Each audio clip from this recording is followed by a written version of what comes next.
Cost accounting DS Reddy Y Hariprasad Reddy புக்கில் இருந்து 37th some. இந்த சம்மும் ஈஸியான சம் தான், போன சம் மாதிரி தான். பட் ஆனால் கொஞ்சம் காம்ப்ளிகேஷன்ஸ்லாம் இருக்குது. போன சம்மில் யூனிட்ஸ் ப்ரொடியூஸ்ட் யூனிட்ஸ் சோல்டு ரெண்டுமே வந்து ஒரே வேல்யூ. இங்கே யூனிட்ஸ் ப்ரொடியூஸ்டு வேறு வேல்யூ, யூனிட்ஸ் சோல்டு வேறு வேல்யூ. ஸோ மெட்டீரியல்ஸ் கன்சியூம்டு அவங்களே கொடுத்துட்டாங்க. மெட்டீரியல்ஸ் கன்சியூம்டு அப்புறம் டேரக்ட் மெட்டீரியல்ஸ் எல்லாமே ஒன்று தான். இங்கே நான் டேரக்ட் கன்சியூம்டு மெட்டீரியல்ஸ்னு போட்டேன், அது ஒரு அவசரத்தை அப்படி அதனால தப்பாயிருச்சு, எப்படியோ அட்ஜஸ்ட் பண்ணிட்டேன். ஸோ அது வந்து டேரக்ட் மெட்டீரியல்ஸ் தான். டேரக்ட் மெட்டீரியல் 80,000 ரூபா. இந்த 80,000 நீங்கள் 4,000 டிவைட் பண்ணி காஸ்ட் பர் யூனிட் போட்டுக்கணும். தென் டேரக்ட் வேஜஸ் அதையும் போட்டு அதே சேம் ப்ரொசீஜர் பண்ணிட்டு ஆட் பண்ணிங்கன்னா உங்களுக்கு வர answer prime cost.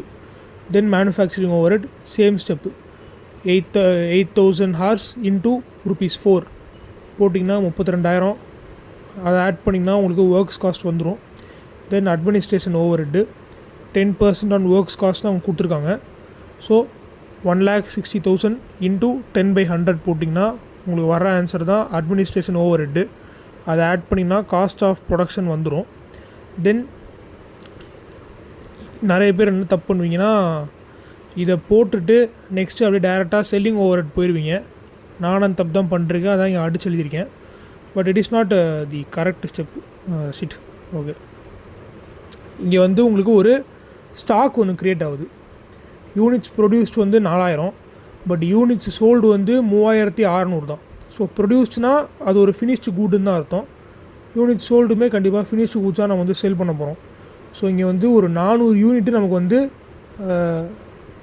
What to say ஸ்டாக்கில் வந்து வருது. ஸோ அது வந்து க்ளோசிங் ஸ்டாக்காக நம்ம வந்து கன்சிடர் பண்ணிக்கணும். So closing stock of finished goods, closing stock of raw materials வந்து ப்ரைம் காஸ்ட்டுக்கு முன்னாடியே வந்துடும். Closing stock of work in progress administration ஓவர்ஹெட்டுக்கு முன்னாடியே வந்துடும். Closing stock of finished goods selling ஓவர்ஹெட்டுக்கு முன்னாடியே வந்துடும். ஸோ இப்போது இங்கே 400 ரூபா இருக்குது. இந்த 400 இன்ட்டு நம்ம இது வரைக்கும் கண்டுபிடிச்ச யூனிட்ஸ். ஸோ 400 இன்ட்டு 44 போட்டிங்கன்னா உங்களுக்கு இந்த ஆன்சர் தான் வரும்.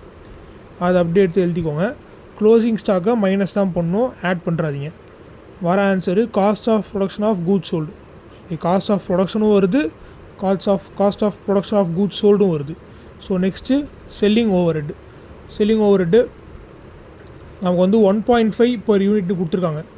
இங்கே யூனிட் சோல்டு 3,600, 4,000 மல்டிப்ளை பண்ணக்கூடாது, யூனிட்ஸ் சோல்டில் தான் மல்டிப்ளை பண்ணணும். பண்ணிங்கன்னா உங்களுக்கு வர்றது தான் செல்லிங் ஓவர்ஹெட்டு. இந்த செல்லிங் ஓவர்ஹெட்டை வந்து ஆட் பண்ணிங்கன்னா காஸ்ட் ஆஃப் சேல்ஸ்.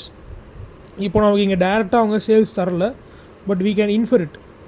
3,600 இன்ட்டு ₹15 போட்டிங்கன்னா உங்களுக்கு 1,80,000 வரும். 1,80,000 மைனஸ் 1,63 போட்டிங்கன்னா உங்களுக்கு 16,200 வந்துடும். 1,80,000 மைனஸ் 1,63,800 போட்டிங்கன்னா 16,200 வந்துடும். இது பார்த்திங்கன்னா எல்லாமே டேலி ஆகிருக்கும். 50 இங்கே இருக்குது, அதே 50 இங்கேயும் இருக்குது. 45.5 4.5 இந்த ரெண்டுத்தையும் ஆட் பண்ணிங்கன்னா 50 தான் வரும். So everything must tally. எல்லாமே டேலி ஆகிடுச்சுன்னா நீங்கள் போட்டிருக்கிற சம் கரெக்ட்னு அர்த்தம். ஸோ தேங்க்யூ, அவ்வளோதான்.